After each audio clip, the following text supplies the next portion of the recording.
ओम शांति। मैं आत्मा प्यारे शिव पिता को अपने स्नेह और भावना में बांधने वाली,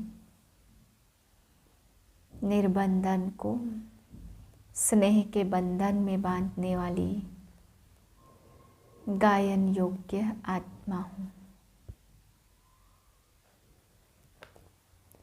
2/3/2023 के महावाक्य हैं। मीठे बच्चे बाप के बने हो तो फर्स्ट नंबर लेने का पुरुषार्थ करो। मम्मा बाबा को फॉलो करने से, पढ़ाई पर ध्यान देने से नंबर फर्स्ट आ जाएंगे। प्रश्न है, मनमत पर किए हुए कर्मों की रिजल्ट और श्रीमत पर किए हुए कर्मों की रिजल्ट में क्या अंतर है?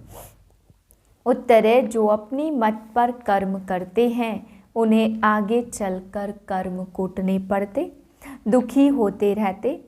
मनमत अर्थात माया की मत से कोई देवाला मार देते और कोई बीमार पड़ जाते, कोई की अकाले मृत्यु हो जाती। यह सब है कर्म कूटना। श्रीमत पर तुम बच्चे ऐसे श्रेष्ठ कर्म करते हो जो आधा कल्प कोई भी कर्म कूटना नहीं पड़ेगा। गीत है, तुम्हें पाके हमने जहान पा लिया। ओम शांति। बच्चों ने गीत की 2 लाइन सुनी। जबकि हमने बेहद के बाप को पा लिया है तो बेहद के बाप से सारे विश्व की बादशाही हम ले रहे हैं। यह तो बिल्कुल साधारण बुद्धि से भी समझ सकते हैं कि भारत जब स्वर्ग था, देवताओं का राज्य था, तो और कोई धर्म नहीं था। लक्ष्मी नारायण का ही घराना था। जैसे एडवर्ड द फर्स्ट सेकंड राजाई चलती, वह है यूनाइटेड किंगडम में। भारत में जब लक्ष्मी नारायण का राज्य था तो सारे विश्व पर उन्हों का राज्य था। यह मनुष्य भूल गए हैं। अब तुम बच्चों ने बाप को पा लिया तो गोया विश्व की राजाई पाली। बाप खुद कहते, बच्चे तुम भूल गए हो, जब इस भारत में देवताओं का राज्य था तो तुम सारे विश्व के मालिक थे। पार्टीशन नहीं थी। लक्ष्मी नारायण डबल सिरताज थे, परंतु वे सतयुग त्रेता के थे, वे द्वापर कलयुग के थे। सतयुग त्रेता में लक्ष्मी नारायण सीताराम का राज्य फिर बाद में होता, विकारी राजाएं फिर बाद में आते। विकारी राजाएं भी कैसे बनते, यह बातें शिव बाबा इन द्वारा बैठ समझाते हैं।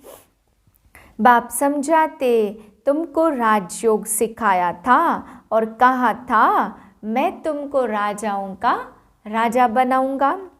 उन्होंने फिर श्री कृष्ण का नाम दे दिया।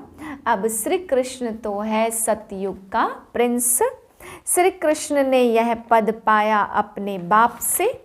कृष्ण कोई अकेला नहीं था, लक्ष्मी नारायण की राजधानी थी जो अब फिर से स्थापन हो रही है। तो तुम बच्चों की बुद्धि में यह आना चाहिए। 5000 वर्ष पहले भी भगवान ने ऐसे पढ़ाया था। भगवान नॉलेजफुल ब्लिसफुल है। श्री कृष्ण को नॉलेजफुल ब्लिसफुल आदि यह टाइटल नहीं देंगे। बाप सारी सृष्टि पर तत्वों सहित सब पर ब्लिस करते हैं। सो तो सिवाय परमपिता परमात्मा के और कोई ब्लिस कर न सके। ब्लिस अर्थात मेहर। यहाँ तो देखो, तत्व आदि सब तमो प्रधान है।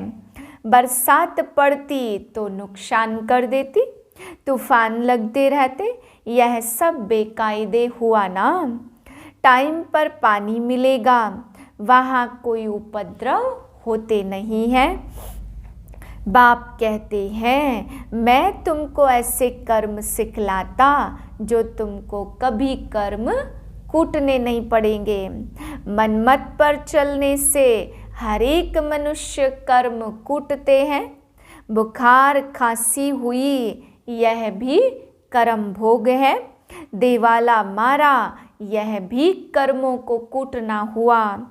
तुमको बाप श्रेष्ठ कर्म सिखलाते, जो भी जितना सीखेंगे उतना स्वर्ग में ऊंच पद पाएंगे। जैसे नाटक में कोई तो स्पेशल रिजर्व सीट लेते और फिर नंबरवार सेकंड क्लास और थर्ड क्लास होती।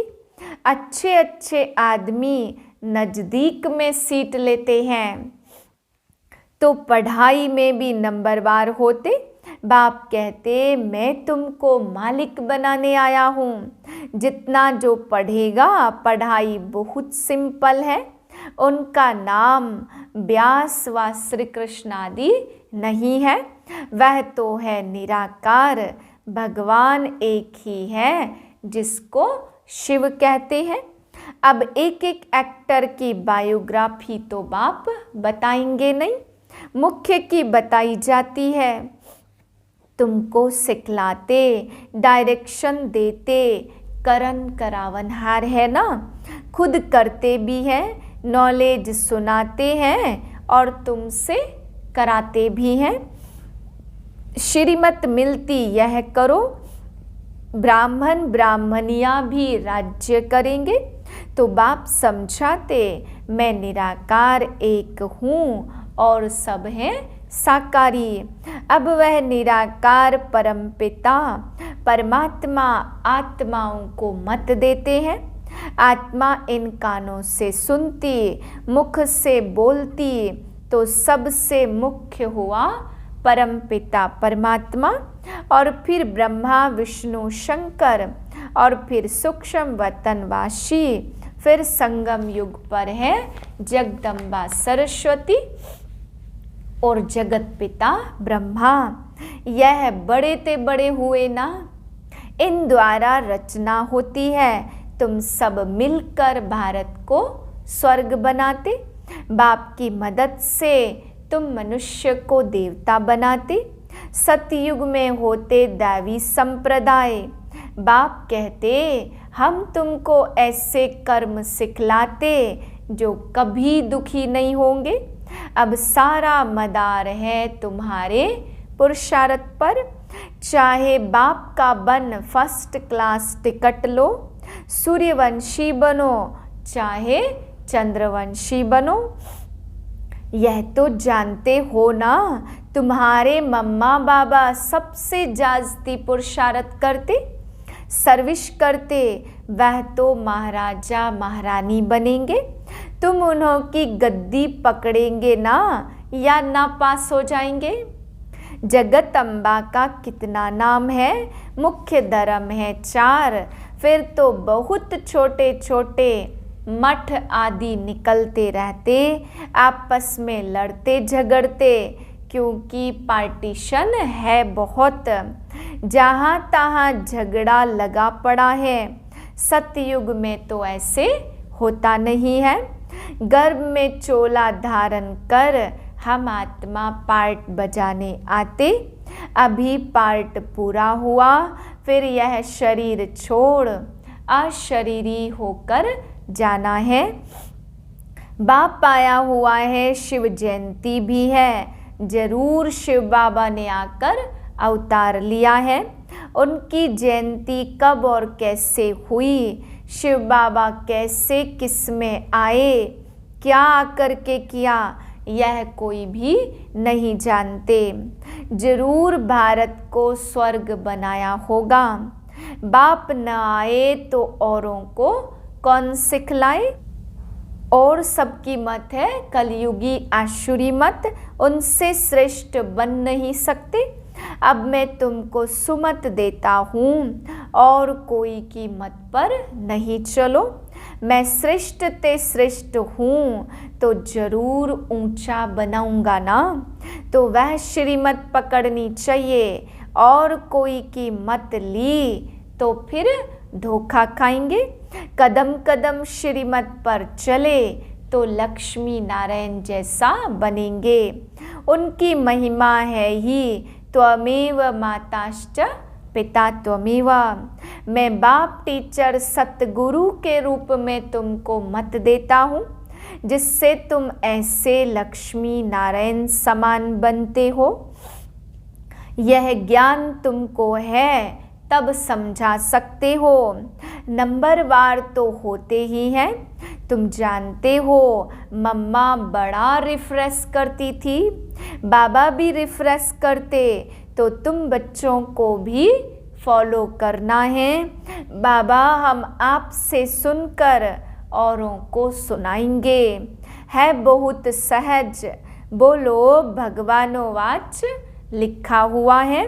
भगवान तो है निराकार, कितनी गुह्य बातें हैं, गुह्यते गुह्य बातें सुनाते रहेंगे जो बच्चे समझकर फिर समझा सके। व्यास तो लिखने वाला मनुष्य होगा ना। भगवान किसको कहा जाता? वह तो सभी का बाप है, श्री कृष्ण नहीं। श्री कृष्ण की हिस्ट्री ज्योग्राफी को भी तुम बच्चे जानते हो। भगवान तो सृष्टि का रचता ठहरा, राजयोग भगवान ने सिखलाया, ना कि श्री कृष्ण ने। तुमको यह नशा रहना चाहिए कि हम यह राजयोग सीख भविष्य में प्रिंस प्रिंसेस बनेंगे। बैरिस्टरी पढ़ते हैं तो नशा रहता, इम्तहान पास कर जाकर कुर्सी पर बैठ बैरिस्टर बनेंगे। तुम जानते हो मरना तो सभी को है। अभी बाप कहते मरने से पहले पुरुषार्थ करो। इस समय सिर्फ तुम्हारी प्रीत है मेरे साथ। कौरवों की विपरीत बुद्धि थी और पांडवों की प्रीत बुद्धि थी, तो प्रीत बुद्धि वालों की स्थापना और विपरीत बुद्धि वालों का विनाश हुआ। यह है पढ़ाई। पहले तो निश्चय चाहिए कि बाप हमको राजाओं का राजा बनाने पढ़ाते हैं। 5-5 हजार वर्ष के बाद तुमको पढ़ाने आता हूँ। ड्रामा में कोई भी चेंज नहीं हो सकती। तुम जानते हो कि सत्य बोलने वाला एक ही बाप है। बाकी जो मनुष्य मात्र ईश्वर के लिए रास्ता बताते और उनकी रचना के लिए जो बोलते, सो तो सब झूठे हैं। मनुष्य समझते भी हैं, परंतु अभी तक प्रभाव निकलने का समय नहीं है, तो देरी लगेगी। ट्रेन तो अपने टाइम पर पहुंचेगी ना। 8 के बदले 2 बजे तो नहीं पहुंचेगी।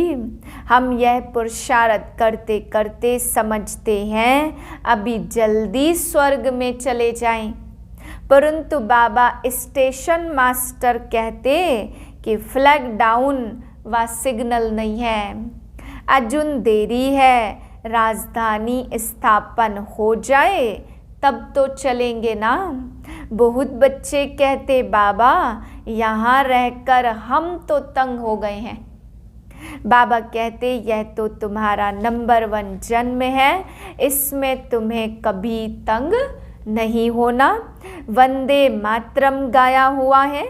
तुमको योग बल से सारे विश्व को पावन बनाना है। अच्छा, मीठे मीठे सिकेलदे बच्चों प्रति, रूहानी बच्चों प्रति माता पिता बाप दादा का याद प्यार। Good morning. रूहानी बाप की रूहानी बच्चों को नमस्ते। हम रूहानी बच्चों की रूहानी बाप को नमस्ते। धारणा है पहली पॉइंट, इस विनाश काल में एक बाप से सच्ची प्रीत रखनी है। सदा इसी नशे में रहना है कि हम राजयोग सीख भविष्य प्रिंस प्रिंसेस बनेंगे। दूसरी पॉइंट है योग बल से सारे विश्व को पावन बनाने की सेवा करनी है। इस नंबर 1 जन्म से कभी भी तंग नहीं होना है। वरदान है स्नेह और भावना के बंधन में भगवान को भी बांधने वाले गायन योग्य भाव। भक्ति मार्ग में गायन है कि गोपियों ने भगवान को भी बंधन में बांध दिया, और यह है स्नेह और भावना का बंधन जो चरित्र रूप में गाया जाता। आप बच्चे इस समय बेहद के कल्प वृक्ष में स्नेह और भावना की रस्सी से बाप को भी बांध देते हो। इसका ही गायन भक्ति मार्ग में चलता है। बाप फिर इसके रिटर्न में स्नेह और भावना की दोनों रस्सियों को दिल तख्त का आसन दे झूला बनाए बच्चों को दे देते हैं। इसी झूले में सदा झूलते रहो। स्लोगन है, स्वयं को हर परिस्थिति में मोल्ड करने वाले ही सच्चे गोल्ड हैं। ओम शांति।